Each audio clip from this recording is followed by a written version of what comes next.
Thank you, everyone, for being here in person. It's wonderful to be getting back to in-person events. Thanks, of course, to everyone who's watching on the live stream, to everyone who will be watching the video at another time at their leisure. And thank you to the television networks who are carrying this conversation.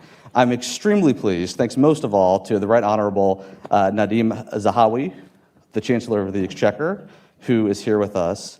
The Chancellor previously served as Secretary of State for Education and held several ministerial roles related to business, energy, and health.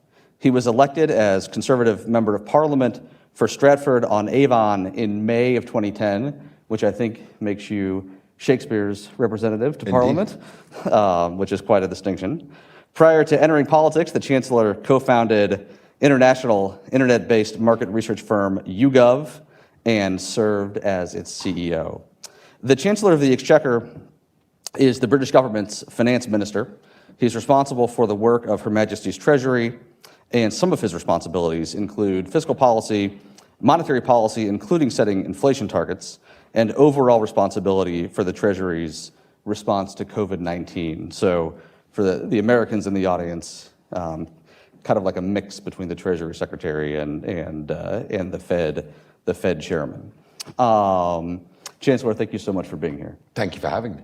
Great to be with you. I want to begin by giving you the opportunity to introduce yourself to this audience. I've seen you describe your life as having been an example of the British dream.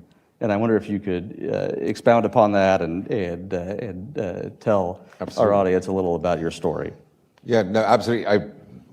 For those who know me, my parents fled Iraq from a dictator called Saddam Hussein in the late 70s. We arrived in England in 1978. I was 11 years old. I couldn't speak a word of English. It was pretty difficult, traumatic for an 11-year-old, because at that age you begin to form, obviously, friendships, and being wrenched away from your comfort zone, effectively, was tough. But it's the best thing, I think, that ever happened to me. I used to hide at the back of the class to try and sort of string together the few words I knew to make a sentence, to try and join in the subject matter in the classroom. Because by the time you've made the sentence in your head, the subject matter had moved on in the classroom. And in the first few weeks of my life in England in education, teachers thought I had some learning difficulties. But of course, as children do, children adapt rapidly. I picked up the language within 8 to 12 months. I was speaking fluently. But it was only when I started to really, to think in the language, to dream in the English language, did it really unlock the opportunities for me.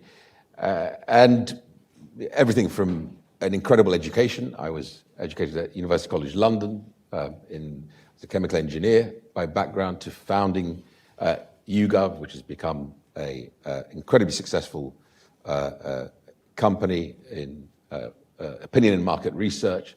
And of course, to becoming the Member of Parliament for Shakespeare, the heart of England. My constituency is 96.8% white, affluent, middle class, rural. They choose someone called Nadhim Zahawi, an immigrant from Baghdad, as their Member of Parliament. It's why I believe, I think we live in the greatest country on earth. The Americans in the room may disagree, but nevertheless, I absolutely, passionately believe that. And of course, when we as conservatives talk about freedom and we talk about opportunity, they're just not words to this Chancellor of the Exchequer. They define my life. We forget how important the freedoms that we all take for granted in many ways every day of our lives, when we wake up in the morning, when make our opinion heard to our executive, whether it be government or corporates, through whether it's social media or polling. That is a remarkably valuable thing, my friends. and we must never forget that. And you see that now, sadly, playing out on our continent, Europe, with a dictator who's clearly paranoid, illegally attacking and occupying a free democratic neighbor in Ukraine by Putin. And we are going to have to deal with the consequences of that. We have to remain resolute and focused on helping Ukraine win this war. And of course, opportunity. I think the greatest thing we can continue to focus on as legislators, as the executive, is to continue to fight to be the countries that deliver real opportunity. I was Education Secretary, or Secretary of State for Education in our world, where my big focus was to make sure that the Department of Education was focused on skills, schools, and family. And actually, much of what we were doing on skills plays into what I'm doing now, which is around, if you look at UK productivity and where we need to get to, skills is very much that sort of supply-side input that we need to continue to focus on. But I'm sure we'll discuss many other things. Yes. But I pinch myself every morning when I sit there sort of shaving my bald head as to how did I end up becoming the member for Shakespeare and Chancellor of the Exchequer in Her Majesty's government. Yes, it's an inspiring story to be sure. We could debate after we leave the stage which country is the greatest country in the world. We'll save that for a private session. You mentioned, of course, Russia's brutal and appalling invasion of Ukraine. I want to ask you about the implications of that for energy prices and the current initiative that our governments are attempting to advance. At the end of 2022, the United Kingdom, European allies are set to ratchet up sanctions on Russian energy exports. There's a concern that that will drive energy prices even higher. Energy prices, of course, are causing crippling damage to economies all throughout the world. The United States Treasury Secretary is attempting to gain support from our allies for a price cap on exports. This price cap would allow Russia to continue exporting oil, but it would cap the price that Russia would be allowed to charge at slightly above the marginal cost of production. This would give Russia an economic incentive to continue selling, because the alternative would be not to sell any oil. It would, in theory, substantially restrict the revenues that Vladimir Putin would receive in order to finance the war, because the price that Russia would be receiving would be just a little bit above the price it takes to produce the oil. And it would, again, if it worked, keep downward pressure on global energy prices to help families be able to afford to heat their homes and drive their cars and things of that nature. You met with Secretary Yellen, I believe, yesterday to discuss this. Is this a good path forward? How active are you in attempting to rally other nations to support the plan? Do you think it will happen? What do you have to say on this? Yeah, your description is exactly right. It is for us to work together, and we are in lockstep. Within the first week of entering the Treasury, I had my first meeting with Secretary Yellen, and of course, the primary reason I am here in the US is we want to get this oil price cap over the line. We have an important meeting tomorrow with the G7 finance ministers, and I am hopeful we'll be able to have a statement that will mean that we can move forward at pace to deliver this oil price cap.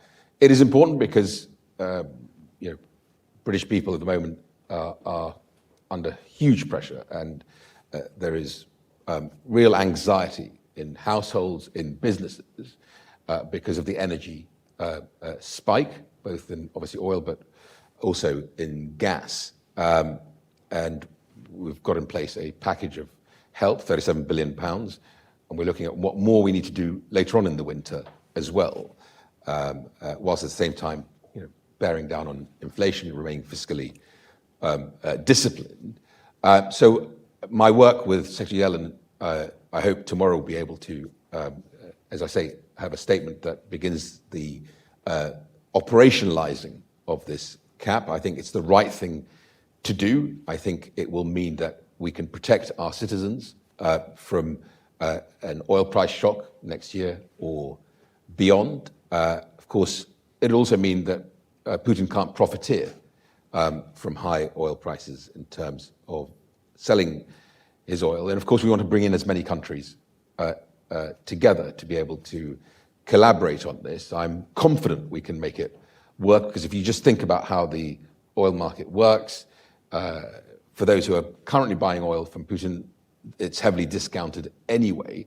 But of course, the insurance market, to insure the big tankers, the Suez Maxes, there is reluctance, because when you have sanctions, it makes it much more difficult to insure the oil tankers. So I think if we can get this over the line, it will go some way to helping us make sure that there isn't an oil price shock next year, which will impact all of our citizens, of course.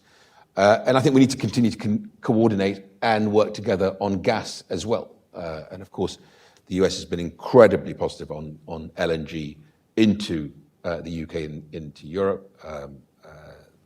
We need to make sure we continue working on that, and of course collaborating with our neighbours in Europe on working together throughout the winter. And I pay great tribute to Chancellor Scholz in Germany. Germany's had a really challenging time because they have much greater dependence on Russian energy. And Putin's worked out that he can use energy as a tool, as a weapon, to try and get back at us for the help we're putting into Ukraine. I think we have to stay resolute. We have to stay united. We shouldn't play into his agenda by sort of almost creating these domestic divisions and making it a domestic political issue. We have to come together in the way we did with vaccine, when I was the vaccine deployment minister in my country, in the United Kingdom, and really deliver that help in the short term for families, for households, for businesses. I am concerned that in the UK, perfectly viable businesses in hospitality, in high energy use sectors, could come under huge pressure. And if they go out of business, the scarring effect in the longer term on the economy concerns me, which is why from the moment I walked into the Treasury on the 5th of July, I set my leadership team, I brought them together, set them two tasks. One, where are we on the delivery of 37 billion of help that was announced by my predecessor? And we're part of the way through that. And we will continue to deliver that help into October, into the October price cap.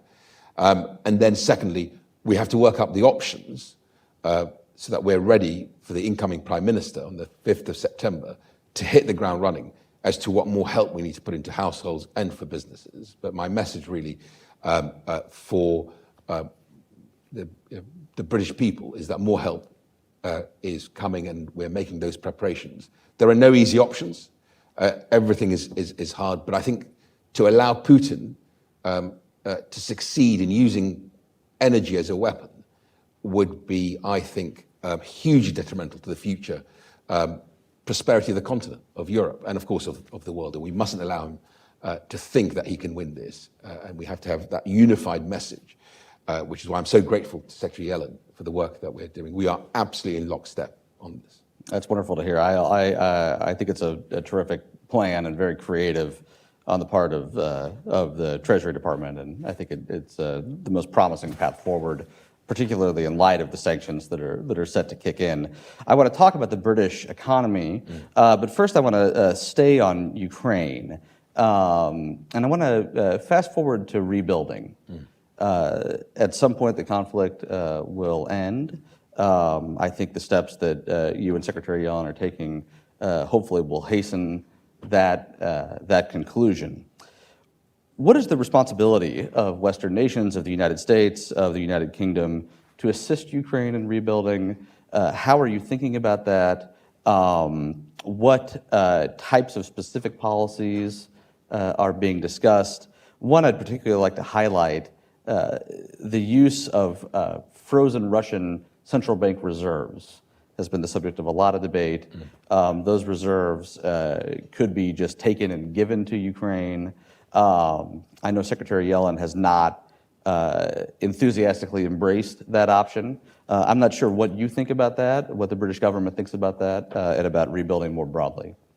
So if we step back a little, the first thing we've got to make sure happens, and this has been part of my discussions with the IMF here and with the World Bank, and of course with Secretary Yellen, is that the money that's been pledged, and again, I think it's important to just commend the US administration for making sure the money is not just pledged and announced, but actually it's delivered. And we need to make sure that happens in all the different institutions that are tasked with delivering that aid into Ukraine. That has to continue. That has to continue to function well. And then how do we come together to have a functioning infrastructure that helps in the reconstruction of Ukraine? So my colleague Anne-Marie Trevelyan has been leading on this for the British government, of looking at how we can deliver that. My role as Chancellor and the Treasury has been to make sure that we enable that to happen rapidly. So whether it's the use of UK export finance to make sure that British businesses that are going in to do some of this reconstruction are able to do this, and there are access to different pools of funding to be able to take that forward. And then how do we coordinate? Because I think it's important that we begin to think about coordinating the reconstruction. And then in the future, we do need to look at reparations, in the way we looked at reparations from Saddam to Kuwait for that illegal invasion. And that's something that I think absolutely should be on the agenda as well. Are you concerned about the ramifications of reallocating those frozen assets? It's one thing to freeze the assets. It's something else to confiscate them and to give them to someone else. I think there's broad support for having frozen those assets. Are you concerned at all about the precedent that would set? You have to be concerned, because actually, one of the strengths of the United Kingdom is our legal framework, our legal system, which makes us, an attractive geography for investment, for sovereigns and others. And so due process has to be important, and the use, obviously, of the right international institutions if you're going to go down the route of reparations in the future. The focus has to be now is making sure that we continue to help Volodymyr Zelensky to win this battle. So the military assistance is important. The aid that we're putting in is important. And then reconstruction is important, which we're moving ahead on. I think going beyond that now, I think that needs to be something that is a sort of UN level. And I think it would be wrong to focus on that now. Yep. Returning to what we discussed a moment ago, the chief economist in the Zelensky government has supported the price cap that you and Secretary Yellen are working on. I'm not sure if the president himself has endorsed it. Is it your understanding that Ukraine supports that course of action? I think anything we can do to ensure that Vladimir Putin does not profiteer from the high energy prices, and of course, protect our economies from an oil price shock, is the right thing to do. We've been working in lockstep with Janet Yellen and her team to begin to work through the operational challenges on this. So let me try and bring it to life for you. Oil is one, but then oil products is another issue. And we want to make sure everybody's on side, that we can do this for oil and oil products. But that operationally may be more challenging. We've got to just make sure we work through, but I'm confident we'll get there. And so there's a lot of detail to get through, but I'm confident that this type of mechanism will protect our economies, our citizens. People watching here now in the United Kingdom are worrying about their energy costs if I can, through the G7 and through our collaboration with the United States, ensure that there isn't an oil shock to worry about next year, then that's the right thing to do. Let me turn now to the British economy, and I'm going to give some statistics to some members of our audience who may not be as familiar with the situation. I think we can say that the United Kingdom is in a dire economic situation. That's the word I would use. In its monetary policy report this month, or last month, the Bank of England had a very pessimistic forecast. In June, UK prices had risen by 9.4% on an annual rate. The Bank of England forecast that UK prices will hit a 13% annual rate by the end of 2022, and will stay above the 2% target for at least a year. The bank forecasts a recession beginning in the fourth quarter of this year, and they are forecasting 5 consecutive quarters of contraction, followed by a period of basically 0% growth. Private sector forecasters are even more pessimistic, with some private sector forecasts finding that UK inflation will hit 18%, 20%, 22% on an annual basis. The pound fell 4.5 cents against the dollar in August, the biggest monthly drop in 6 years. It also declined by almost 3% against the euro. This is an indication that international currency markets have a deteriorating outlook for Britain's economy. The Resolution Foundation, a UK think tank, predicts that real household disposable income will fall by 10% by the end of next year, and that the number of people living in poverty will rise by 3 million. The think tank says that the next prime minister will face, quote, the deepest living standard squeeze in a century. The Office of Gas and Electrical Markets, which is an energy regulator in the UK, announced that households would see an increase from about £2,000 to £3,500 a year on October 1st for a typical household. That is a massive percentage increase. Analysts think that could rise to as much as £7,000, an increase by more than a factor of 3. Liz Truss, who is the front runner, says that recession is not inevitable in the face of all that. Do you think recession is inevitable? If not, why not? So there is no doubt in my mind that these are extremely challenging times. Historically, when we've had economic shocks, as we did with the pandemic, you then have a period in between, a respite in between to try and recover before you deal with the next shock. This time round, we have moved from obviously pandemic to war on our continent with a dictator who's determined to use energy as a weapon to try and get back at us for the help we're putting into Ukraine. So there's no doubt in my mind that these are hugely challenging times ahead. The governor and I are coordinating closely. Governor Bailey. I delivered the Mansion House. There are 2 big moments for a Chancellor, the Mansion House speech and the budget. I wanted to make sure that we delivered the Mansion House speech. Why? Well, I want to send a message to the world that institutions in the United Kingdom are resilient and are robust, and no matter what the political drama is, they continue to deliver. I promised in the Mansion House speech that the next day we would introduce the Financial Services and Markets Bill into Parliament, a really big piece of legislation which hopefully will help us take advantage of our new freedoms after Brexit, make us one of the most competitive markets, transparent, resilient, green finance, all delivered in the United Kingdom.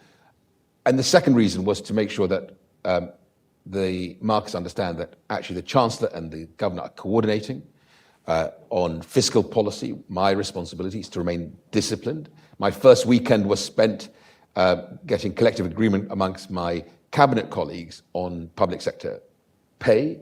We accepted the public sector pay review body's recommendations. Its largest increase in public sector in 20 years, but it is still well below where inflation is at, which makes life difficult, as per the quote you just gave me from the Resolution Foundation in terms of contraction of income. So there are challenges, but let me try and give you why I think we are resilient in the United Kingdom in the face of some of these challenges. Of course, we're coordinating, and you see what the work I've been doing with Janet Yellen here. We will continue to coordinate with our European neighbours on gas and dealing with the gas prices, working with the actual companies. The companies told me that they needed more liquidity in the wholesale market. We're working with the bank to see if we can provide that. I've got about 8% of my production, which is in renewables, nuclear and offshore wind and biomass, that at the moment is pegged to gas price. And I'm talking to them about going into a voluntary contract for difference, giving them more certainty about their income, but bringing their prices down on 8% of my energy. So a lot of work on that. But I think actually the message I want to share with you is that the UK economy is pretty resilient. If you look at employment, we have record levels of employment, record lows in unemployment in the UK for over 40 years. If you look at our housing market, the equity in our housing market post-pandemic has increased by about $1 trillion. About 75% of people have got a fixed mortgage, but we're not complacent because obviously some of those fixed mortgages are on 2-year or 3-year fixed mortgages, so may actually be coming to an end of that as interest rates are beginning to climb. And then, of course, our banks are very well capitalized in the UK. So we've got some resilience.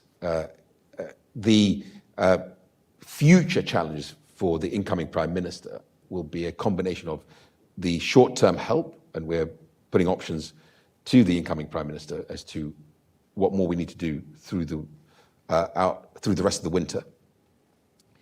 Fiscal discipline, making sure we maintain that, of course, on tax and spend.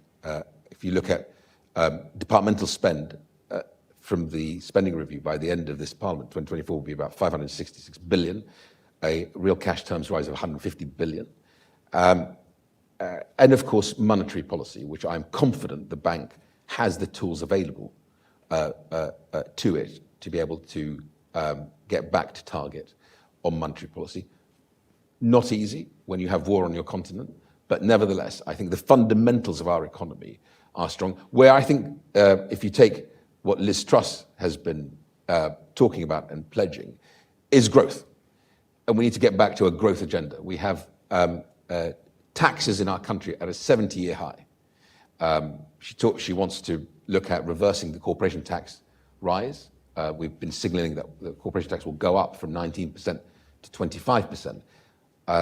When I was in the world of business, I sat on a board of a FTSE 250 company. I can tell you, one of the few taxes we can compare globally where we're making investment decisions as to which geographies in the world we go in is corporation tax. And I think it's right to remain highly competitive on this, as Liz is advocating.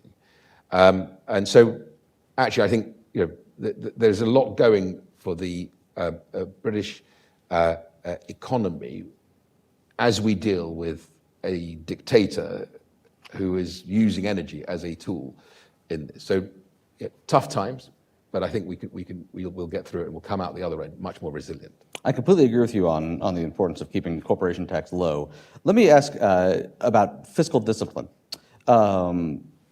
Ms. Truss is considering substantial cuts to household income taxes, not corporation tax.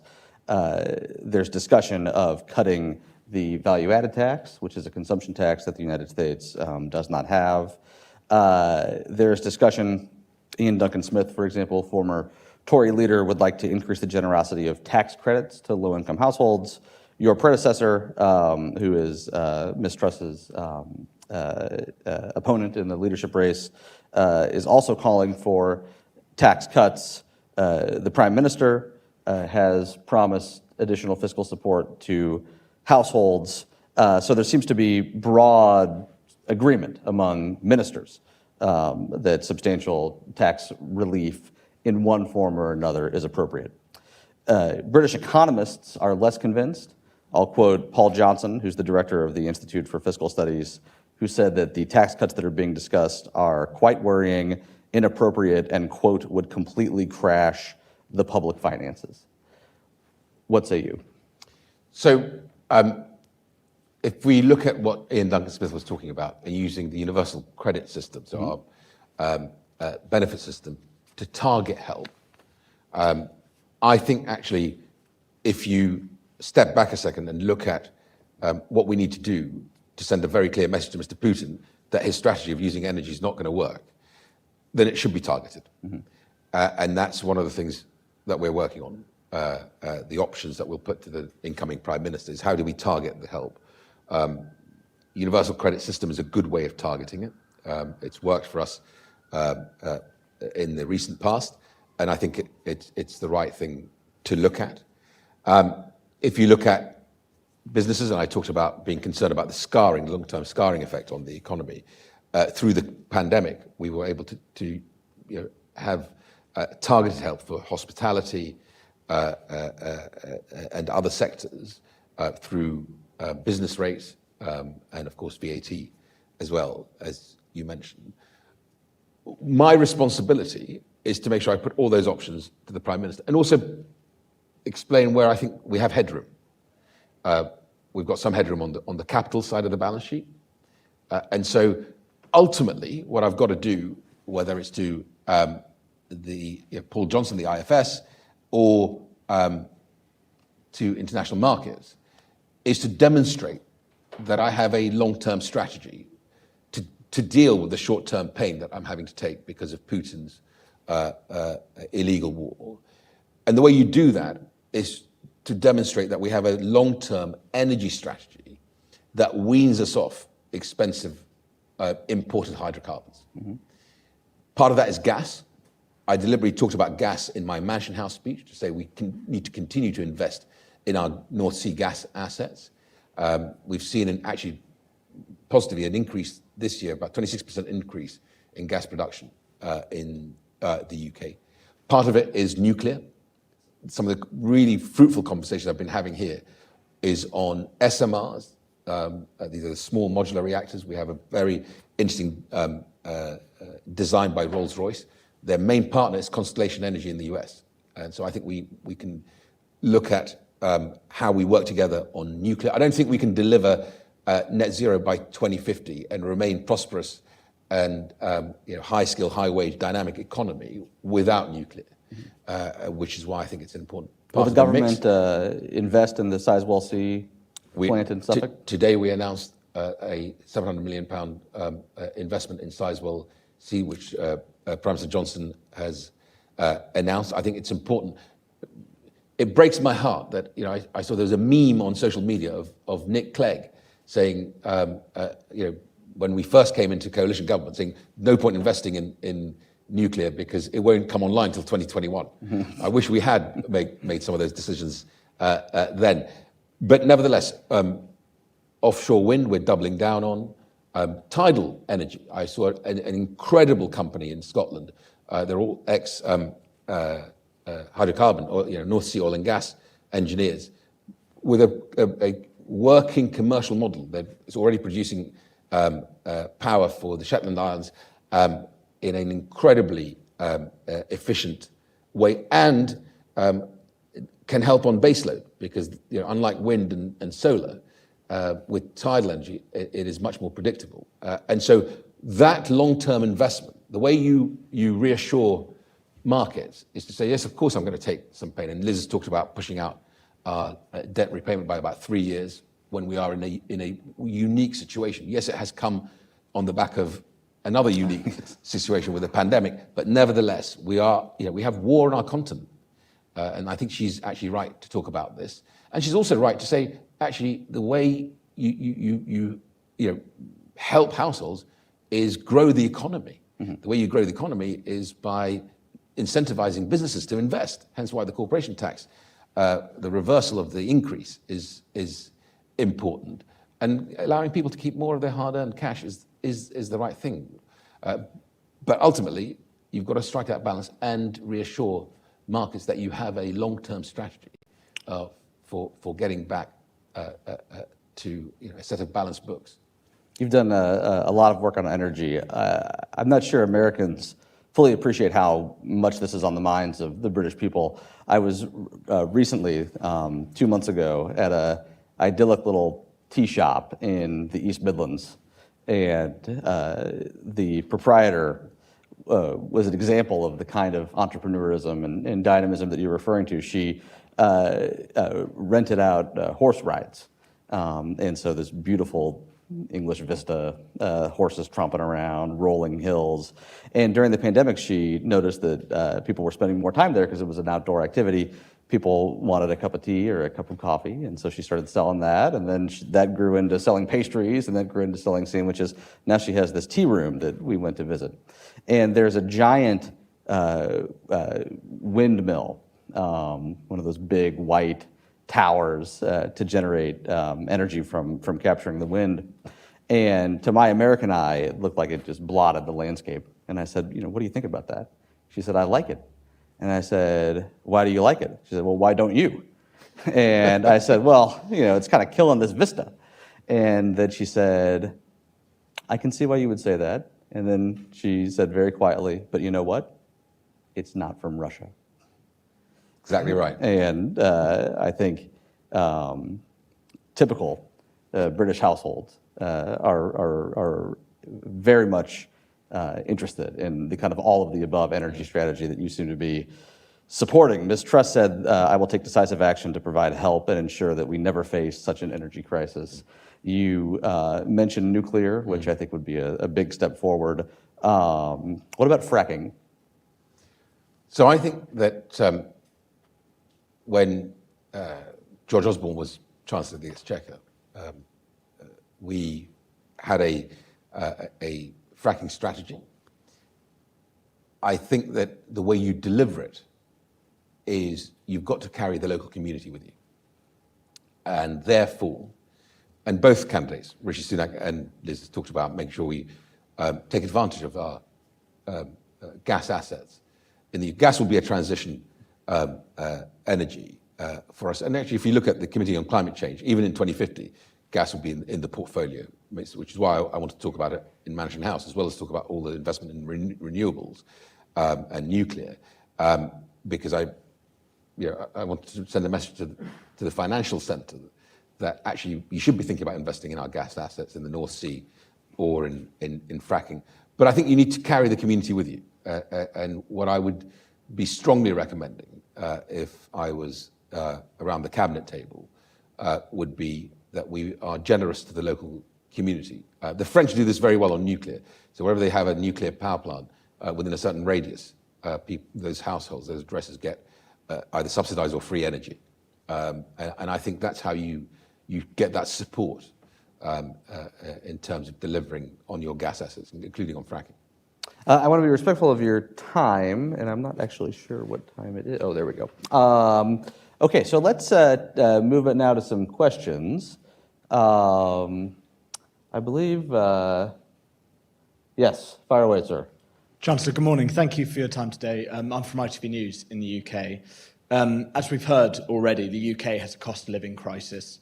We have many people who are worried about what's ahead this winter. Some may be asking, why are you here in Washington and not in the UK trying to solve this?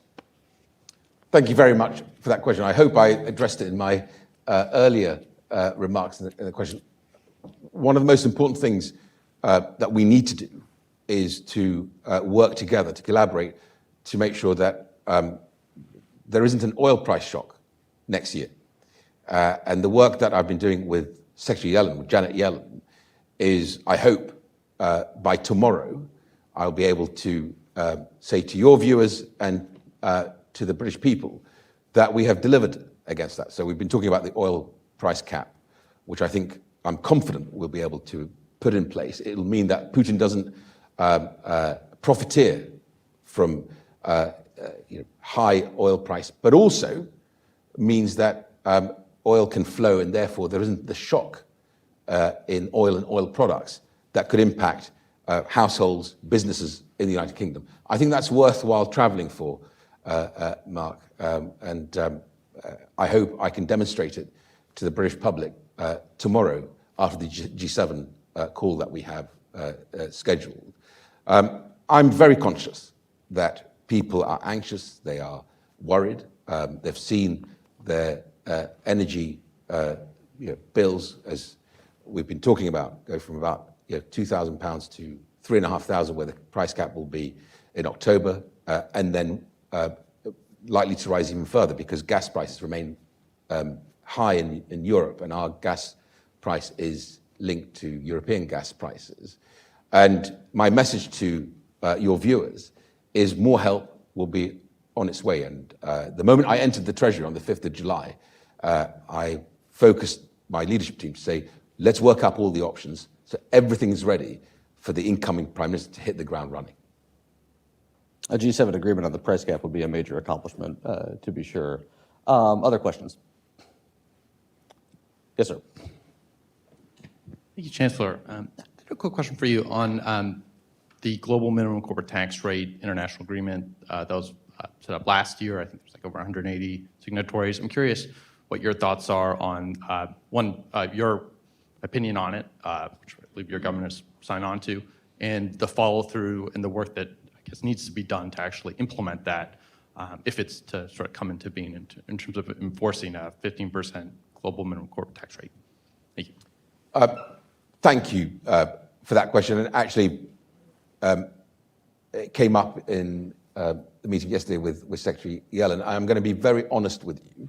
At the moment, my focus has been very much around the cost of living challenge that we face. War on our continent is something very few people predicted would happen. And of course, dealing with some of the challenges that we've been discussing today of bringing inflation under control, because allowing inflation to embed itself and remain persistently high would hurt the most vulnerable people in our or your country. And so that's been my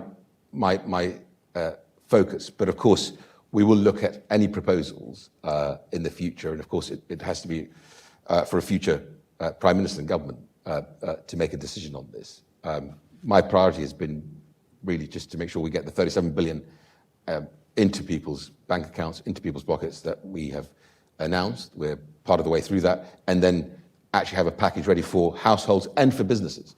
The long-term scarring effect of businesses. I was talking to EDF, one of our big, obviously, suppliers in the UK of both nuclear and renewables as well. One of their customers, a very viable, large business. Their energy cost has gone from 25 million to 75 million. So a 3.5 times increase. To lose businesses that are viable because of Putin's strategy to use energy, I think would be wrong, which is why my focus has to be on that at the moment. Yes, sir.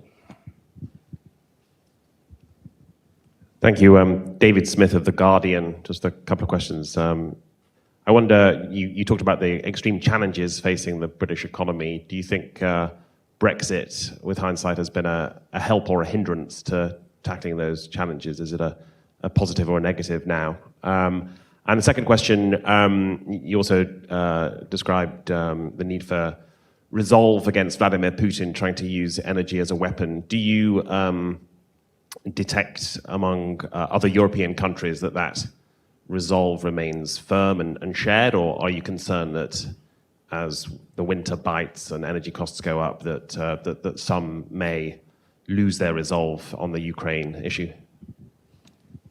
Thank you for that. On the first part, actually, if you look at the Financial Services and Markets Bill, and actually the response that I've had both back in the UK, I held a roundtable in Scotland with the banks, and of course in New York, seeing the bank, has been overwhelmingly positive. And actually, it's probably one of the big major pieces of legislation that we will deliver that will demonstrate actually the Brexit dividend for the financial services sector. And so I'm very confident that we will do that and deliver it and do it well. I deliberately wanted to deliver that message at Mansion House that although we were having a political drama, the institutions of the British government remained robust and focused on delivery. On your second point, and I touched on it in my earlier remarks, I have to commend Chancellor Scholz because the determination of the German administration of dealing with what is probably an even greater challenge than ours because of their legacy reliance on Russian energy has been exemplary. We need to coordinate much more so that markets function more efficiently. And I am absolutely determined to make sure that we coordinate with our neighbors as we are coordinating with the United States of America and, of course, at G7 level. But I think that leadership being shown in Europe is the right one. And I am confident we will continue. And I hope, actually, tomorrow, with the oil price cap, we'll be able to demonstrate to Mr. Putin that this is just not going to work. We are not going to buckle. We're not going to look the other way. We're going to continue to support Ukraine in its war to free themselves from this tyranny. Let's do one final question, please. Yes, right here in the front. I agree the price cap is a very creative idea. At what level is your confidence that Mr. Putin will be receptive to that idea as opposed to the alternative of simply shutting you off? So if you look at the evidence, and it's a really important question you ask, at the moment, he's having to heavily discount his oil to be able to sell it to those countries willing to take his oil. And even with that, it's very hard for the market to function, especially in ensuring, as I talked about, the tankers, the Suez Maxes. So I think actually introducing this cap will mean oil will flow, but he won't be able to essentially take advantage of the excessive profits of that. And even those countries that may be already buying his oil, they will probably want to make sure they buy it below the cap so that the insurance market that insures their vessels continues to work as well. So I'm confident that we can do this and we can do it well. And of course, protect our economies, our people from oil price shocks that could happen if we don't have this cap in place. Even if Russia makes some side deals with nations that don't cooperate, those side deals would still result in oil being sold at a substantial discount, which would achieve the goals of restricting the revenue that Mr. Putin receives from the sales, putting downward pressure on global prices.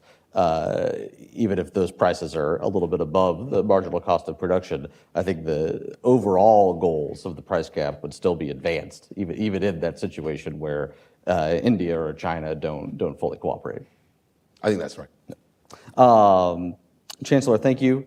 Thank you for your leadership. Thank you for your collaboration with the United States during these extremely challenging geopolitical times. Thank you for your friendship, and thank you for spending some time here at the American Enterprise Institute with us this morning. Thank you Thank so you. much. Thank you. Thank you. Thank you very much. Bless you. Thank you.